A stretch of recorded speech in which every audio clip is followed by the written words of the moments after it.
que esta combinação estatística reduz o erro. Depois, com base nas medidas em tempo real, ou seja, nas medidas que eu estou permanentemente a receber no despacho, a previsão é ajustada para as 10 horas seguintes por uma técnica estatística designada como persistência, ou seja, a persistência é basicamente eu admitir que se eu não souber nada do passado, o futuro é igual ao presente. Se eu não souber mesmo nada do que se passou para trás, o mais provável é que daqui a um pouco nada tenha mudado significativamente relativamente a agora. É isso que faz a persistência. E, portanto, eu faço uma espécie de reset à previsão para aquilo que realmente aconteceu e combino esse valor real para as horas seguintes.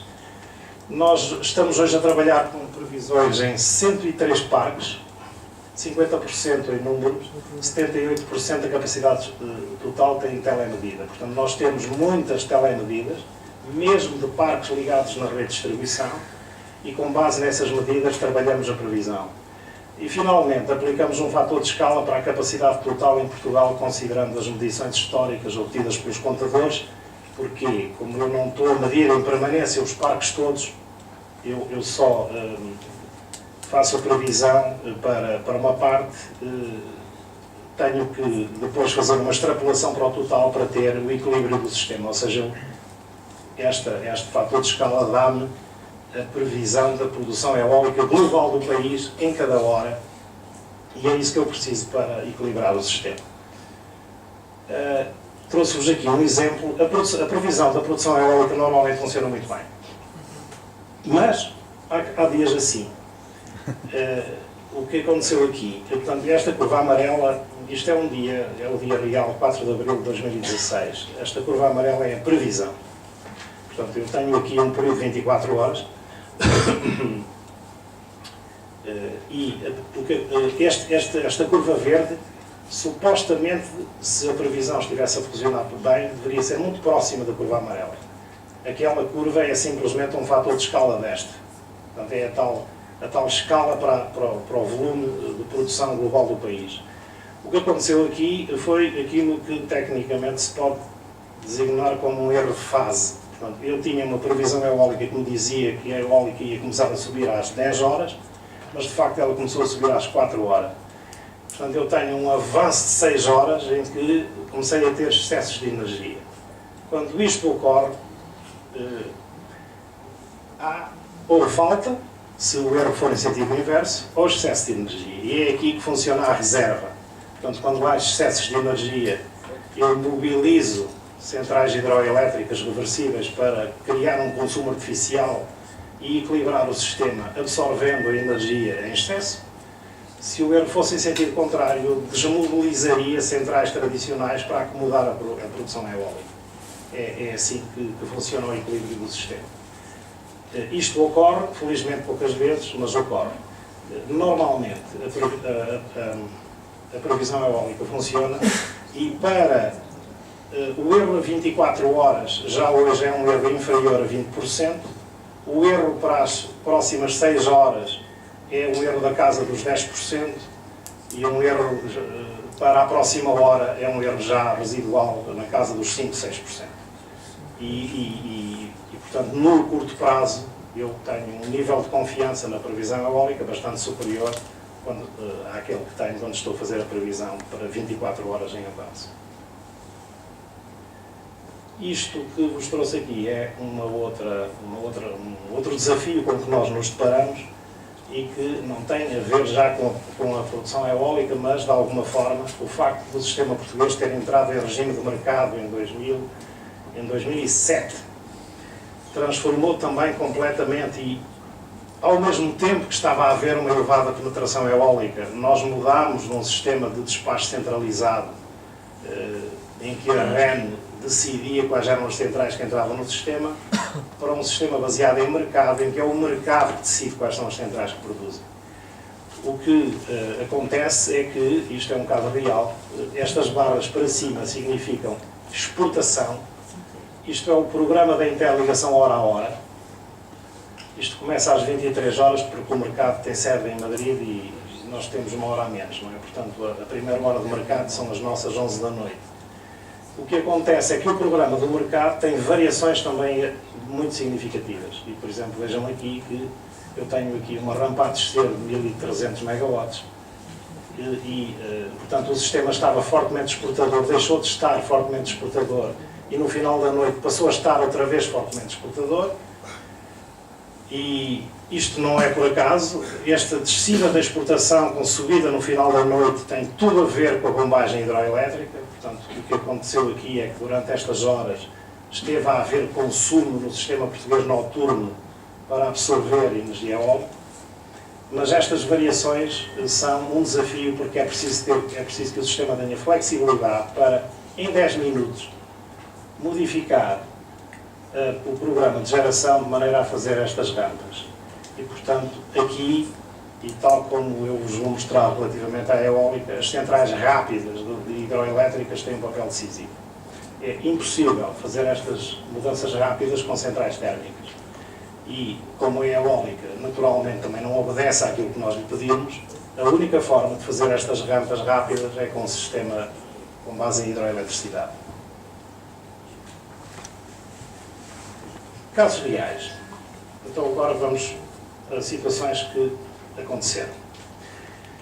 Este caso é muito interessante, é um dos primeiros dias em que, dia 28 de dezembro de 2015, isto é um dia inteiro, de 0 a 24 horas, esta linha negra é o consumo do sistema, tem sistematicamente este andamento, portanto o consumo desce até por volta das 4 da manhã, depois retoma alguma atividade e desce subindo até a hora do almoço. Dependendo se estamos no verão ou no inverno, pode haver aqui uma ponta um pouco maior ou menor, e depois, neste caso estamos no inverno, o ponto máximo de consumo dá-se no final do dia, quando ainda há alguma atividade económica, liga à iluminação pública, aos sistemas de aquecimento. O que é que temos aqui? Esta mancha verde é a produção eólica, esta mancha laranja esta mancha laranja aqui são importações, isto são outras centrais não despacháveis, portanto, basicamente centrais de cogeração industrial, que as centrais de cogeração das refinarias ou das papeleiras contribuem com a energia injetada na rede de forma significativa. Isto é o carvão e aquilo ali em cima é a hídrica. Duas cores porque temos hídrica de reservatório ou hídrica de fio de água. Então, o que é que temos aqui? Reparem que só a eólica está acima do consumo.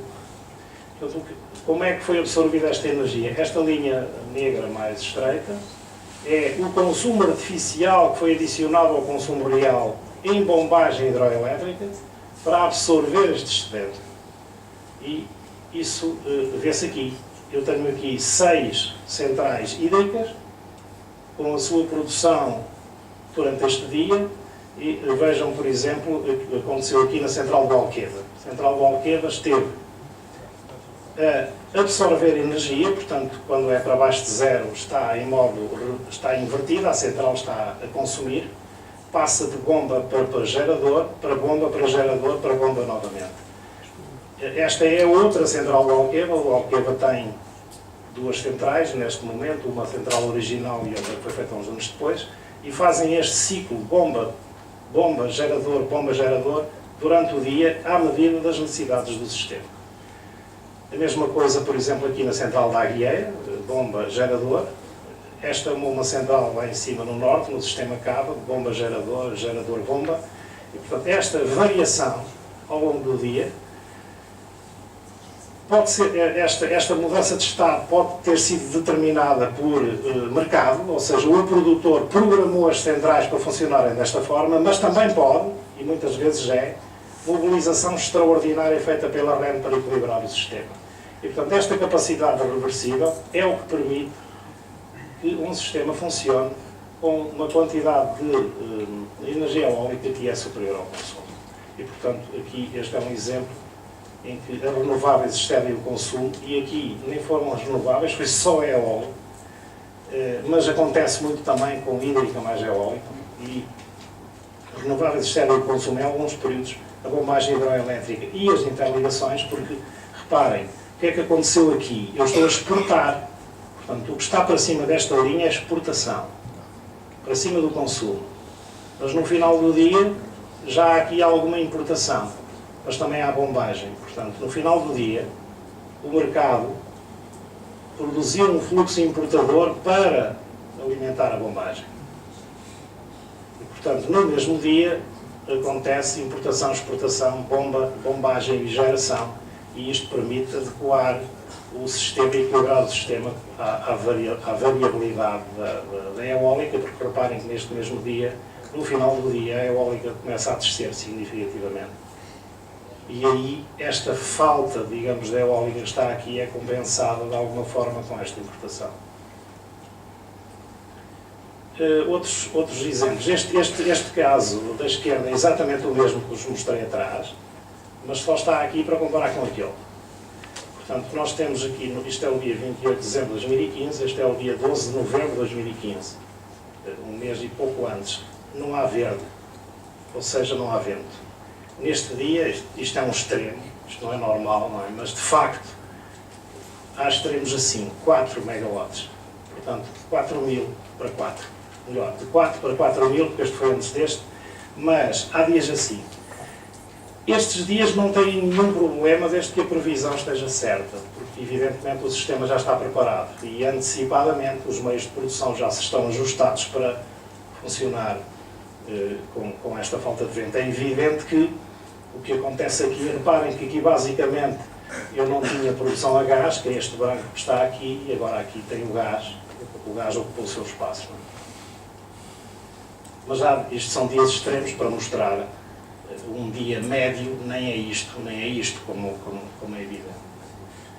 Extremos em energia, aquilo ali seriam extremos em potência. Reparem, também há dias assim em que a eólica se comporta de uma forma extremamente regular durante o dia todo. Nem parece eólica isto. 95,9 gigawatt-horas num dia, 4 gigawatts de potência sustentável, 30 de janeiro de 2015. Mas, no dia 11 de novembro, zero, não há eólica. Portanto, aqui a contribuição é muitíssimo grande e aqui a contribuição é nada. E evidentemente, mais uma vez, reparem o que é que aparece aqui, de novo o gás. Aparece o gás ocupando um espaço que aqui não tem. Portanto, em dias como este, as centrais a gás reduzem para zero. Quando a eólica desaparece, as centrais a gás têm o seu espaço. Rampas também nos colocam alguns desafios. Rampas a subir, reparem aqui a subida da eólica. Por acaso, neste dia, esta subida vai no bom sentido, porque acompanha a subida do consumo. Aqui, uma descida rápida, em poucas horas, e aqui não acompanha, aqui está a descida dá-se quando o consumo ainda vai subir. Portanto, estas rampas são um desafio, mesmo que sejam previstas, porque é preciso ter meios de produção com a dinâmica necessária para fazer a contrarrampa, ou seja, para funcionar em sentido contrário. Mais uma vez, tudo isto é mais simples quando a previsão está certa, tudo isto é menos simples quando a previsão não está certa. E reparem aqui, por exemplo, a quantidade, esta linha mais preta, mais fina, esta diferença é a energia de bombagem. Portanto, tudo isto foi consumo artificial que foi colocado aqui e aqui também, mas depois no final do dia, à medida que a eólica desce, a bombagem desaparece, já não há bombagem. O que acontece é que esta energia, parte desta energia que eu armazenei aqui, está ali. Portanto, durante a noite eu estou a fazer bombagem hidroelétrica, estou a fazer armazenamento, e na ponta da noite, com o vento a descer, essa energia aparece. Portanto, compensa a descida da eólica. Temos muitos exemplos destes, estes são de 2015, mas podia ter trazido já deste ano. Este é um exemplo interessante, foi falado na imprensa em 2016, houve alguns dias. Neste caso, o que aconteceu durante 106 horas, 4 dias e meio, o consumo do sistema português. Portanto, tem aqui 1 dia, 2 dias, 3 dias, 4 dias, 5 dias, portanto, tenho aqui do dia 11 ao dia 17. Durante 106 horas, o consumo do sistema português foi totalmente abastecido por energia eólica e mais energia hidráulica. O momento em que esta linha azul corta a linha negra foi o momento a partir do qual o consumo, que é isto que está aqui, foi abastecido com 100% renovável. De facto, o sistema estava exportador e, portanto, há toda esta energia acima da linha negra, que é a energia que foi exportada. Inclusive, exportou-se com centrais térmicas. O mercado decidiu que era assim. Mas, de facto, se não fosse o facto do mercado ter fechado exportador, e, portanto, estas centrais térmicas venderam a sua energia durante estas horas, o sistema português teria funcionado sem qualquer central térmica, o que também já ocorreu no sistema português, não durante tanto tempo. Quando se soma esta zona verde com a zona azul e se compara com o consumo, eu tenho qualquer coisa como 135% da energia do consumo destas 106 horas foi produzido por renovável. Este caso foi, na altura, apareceu na imprensa e é considerado um caso notável, digamos, de um sistema como o português ter capacidade para funcionar durante todo este tempo só com renovável. É claro que estamos em 2016, é claro que temos uma grande quantidade de energia produzida de origem hidroelétrica. Também é claro que este ano nada disto aconteceu, porque não há água. A grande variabilidade, eu tenho aqui 2 exemplos que achei interessante mostrar. 28 de março de 2016 e 2 de agosto de 2017. Portanto, este é um dia de inverno do ano passado, em que não há, durante todo este dia, não há nem carvão, nem gás. Reparem, estas 2 cores não existem. Portanto, isto que está na base é a produção das centrais de cogeração. O azul, hidroeletricidade, o verde é eólica e aqui um pouco de importação, e aquele amarelo ali é solar e ali hidroelétrica fio d'água. E, portanto, este dia é um dia em que as centrais termoelétricas do sistema português estiveram completamente paradas. Mas, este verão, reparem, o inverso. A hidroeletricidade praticamente não existe. A eólica teve uma penetração relativamente pequena e eu estou a funcionar com uma enorme quantidade de energia em carvão e gás e, portanto, estes 2 dias são muito diferentes. Quando se sobrepõem os meios de produção destes 2 dias, eu chego a esta curva em que o tracejado é a parte que é comum. Portanto, a variabilidade do sistema português dá que, em dias extremos, eu só tenho 27% da energia que é comum aos 2 dias. E por isso é que é importante, para acomodar esta variabilidade, ter uma capacidade instalada muitíssimo superior à da conta de consumo, porque o sistema pode funcionar em dias completamente diferentes uns dos outros, de forma equilibrada. São 2 dias extremos, mas é interessante compará-los.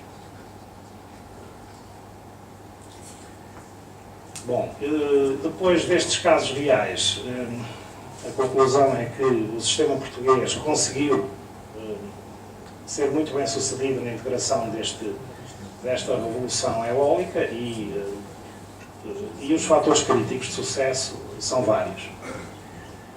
Primeiro, o sistema português fez o trabalho de casa e, em tempo útil, fez procedimentos para ligação à rede destas novas formas de produção, com regras transparentes e requisitos claros. Isto começou há mais de 10 anos atrás, portanto há cerca de 15 anos atrás, e é um fator de sucesso, porque se não tivesse havido esta visão na altura, isto não tinha corrido tão bem como correu. A rede desenvolveu-se e modernizou-se para acomodar estas novas formas de produção. A rede expandiu-se, tendo em conta o potencial renovável. Aliás, foi construída a rede de transporte em zonas de baixo consumo que nunca seria construída se não fossem as centrais eólicas, como por exemplo em Trás-os-Montes. A REN tem instalações em Trás-os-Montes que funcionam muitas horas, em anos como 2016, quase sempre, não a entregar energia, mas a receber. E, portanto, a rede de transporte passou a ter uma nova função, foi transportar energia renovável de umas zonas do país para as outras, vinda, muita dela, da rede de distribuição, entrando na rede de transporte e sendo transportada para os centros de consumo. Esta não era uma função da rede de transporte tradicional, em que nós estávamos habituados a estar permanentemente a entregar energia às redes de distribuição. Isso hoje já não é assim, e é normal que não seja. A capacidade de interligação aumentou, e portanto isto viabilizou, ao mesmo tempo que viabilizou a penetração eólica, viabilizou o funcionamento em mercado com uma capacidade suficiente para que os preços do mercado grossista em Portugal e em Espanha sejam basicamente iguais, não há, ou quase não há, congestionamentos na interligação. A operação do sistema, portanto, a nossa responsabilidade teve que mudar, e de que maneira. Então nós tivemos que construir ferramentas novas que não tínhamos, como o caso da previsão eólica, e também uma capacidade nova que é calcular a rede todos os dias para cada hora do dia seguinte. Reparem que hoje nós já sabemos que, se tudo correr conforme esperado, a rede para amanhã em cada hora é segura e é capaz de suportar a previsão que está prevista para cada hora, a produção que está prevista para cada hora. E para fazer esta simulação nós tomamos em conta o programa do mercado e a previsão eólica. E resolvemos todos os dias a rede, 24 cálculos, um para cada hora, garantindo que a rede tem capacidade para acomodar o plano de produção do dia seguinte.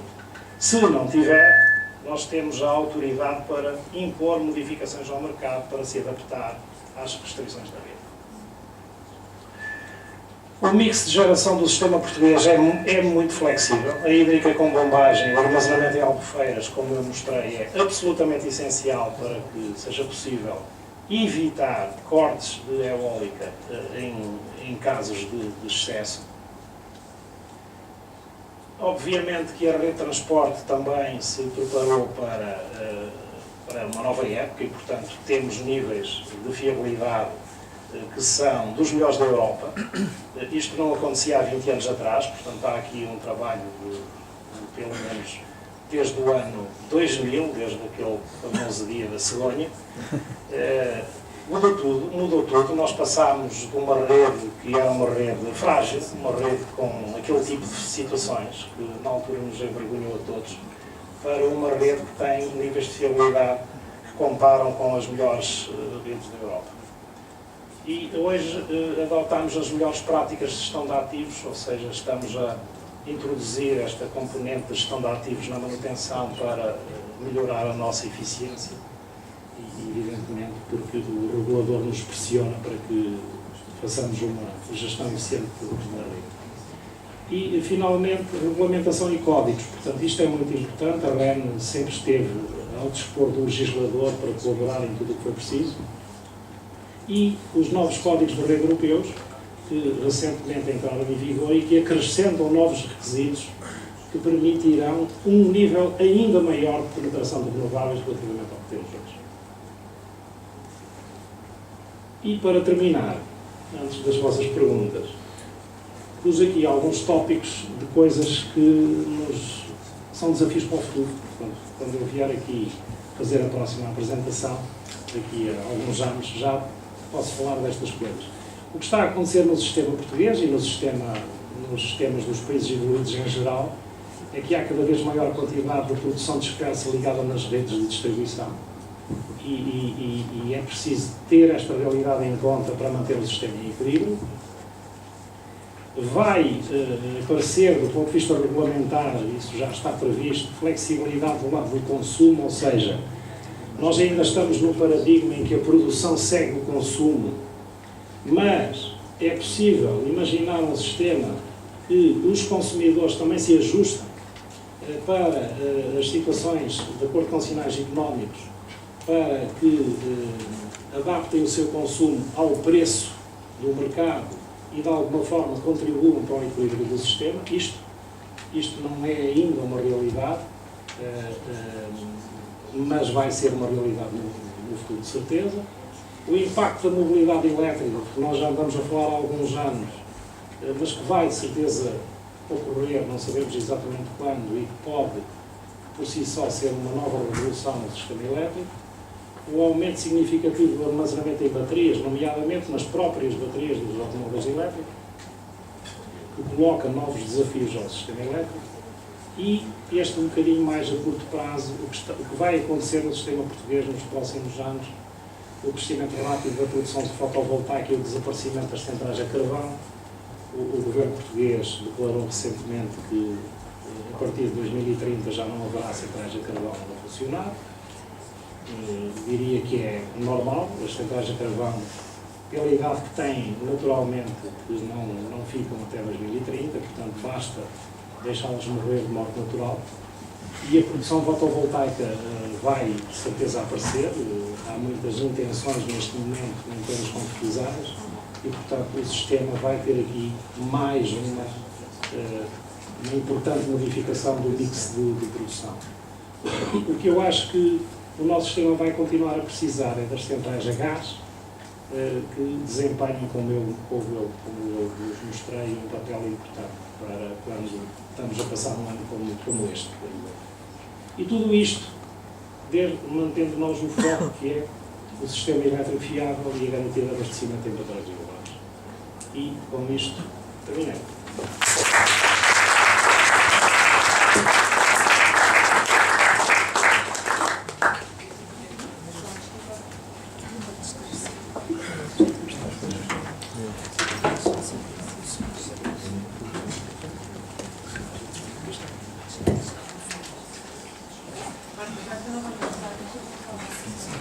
Bom, eu espero que todos me ouçam. Eu vou tentar falar alto. Antes de mais, pedir desculpa pela falta pelos problemas dos meios de sonoros, em particular aqui ao nosso orador, que isto exige maior concentração. E dizer-vos que vão estar disponíveis, como sempre, no final da semana no site da Lisboa é Nova, a apresentação e a gravação. Nós vamos tirar o áudio, quase de certeza, pelas dificuldades que tivemos aqui e para manter o essencial da apresentação. Também as questões de quem é habitué, nós vamos querer pedir-vos que no final preencham o questionário que está disponível e vamos também pedir-vos para se identificarem quando fizerem uma pergunta. Finalmente, informar-vos que a próxima sessão é no dia 5 de dezembro e esta sessão vai ser dedicada à conservação da biodiversidade e os desafios no âmbito da cidade do futuro. Tendo dito isto, penso que há aqui um universo incrível de perguntas que poderemos avançar. Eu vou sugerir que sejam apresentadas 3 perguntas de cada vez, respondidas 3 perguntas de cada vez, para termos aqui alguma organização. Tendo dito isto, vamos ter que manter isto só para os dois, está bem?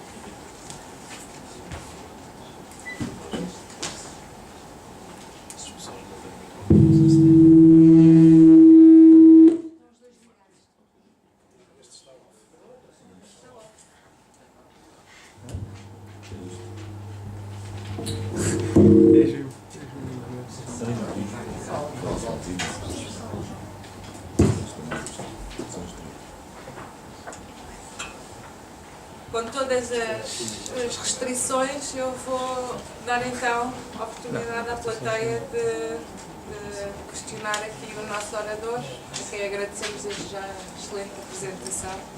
E peço aí atrás, por favor, que isto já está difícil, que não falem. Tá bom? Tendo dito isto.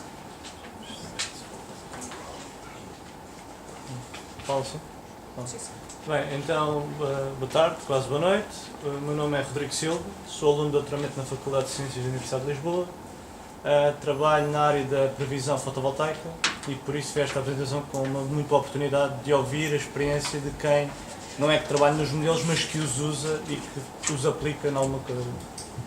E a minha pergunta é mais no sentido de, falou-se em previsões horárias, e eu, se não estou a erro, por exemplo, sei que tenho a ideia que no fotovoltaico até é de 15 em 15 minutos, e a minha pergunta é, em termos práticos, o que é que implica para a REN usar previsões horárias ou de 15 minutos, quando na realidade a flutuabilidade do recurso é uma escala temporal muito mais pequena, na ordem de alguns segundos, talvez um par de minutos. Ou seja, temos um valor médio de 15 minutos, mas na realidade dentro desses 15 minutos temos subidas e descidas, rampas,